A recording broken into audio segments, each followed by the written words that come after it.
o'sha trendga chiqqan rolini, Damas'ning rolini yumshoq bitta barmoqda burilishga ishongan akalar uchun yana bitta yangi video ko'rib turibsizlar. Mana shu narsani o'zimiz qo'yib berganmiz. Gideta bir hafta, 2 hafta ranisa bo'ldi, lekin bunga qo'yilganda ustiga tevaga chiqib qolyapti. Bu endi zavod shunaqa bo'lsa kerak deb o'ylagandik. Bir hafta o'tar o'tmas mana shu holatga yetib keldi. Bu narsani ko'pchilik trendga olib chiqib maqtab yotibdi. Yo'q akalar, bitta barmoqda burilmaydi. Undan tashqari minusi buni kimdir biznes qilib qo'yyapti.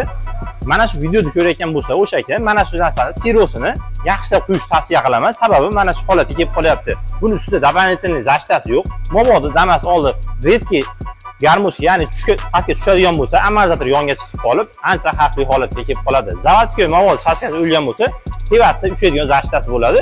Ming katta luft bo'lgani bilan tashqariga chiqib ketmaydi. Bunda zashtasi yo'qligi hisobiga tashqariga chiqib ketib, Damas ag'darilishgacha yetib boradi. O'shaning uchun ustalarimizga tavsiya qilaman. Bundan ko'ra eski oldindan qo'yilib keladigan Nexia sashkani moslab qo'ysak, effekti ancha zo'r ekan. Bu narsani agar mobodo qo'ydirib qo'ygan bo'lsanglar, sizlar ham podolniyni ko'tartirib, mana shu narsani luftini ko'rsatib qo'yinglar. Ehtimoldan xoli bo'lmaydi hamda o'zlaringni mulklaringni ancha saqlagan hisoblanasizlar. Bu videoda mana shu narsani maqtanib sotayotgan hamda maqtanib qo'yib olgan akalarga tashlab qo'yish esdan chiqmasin.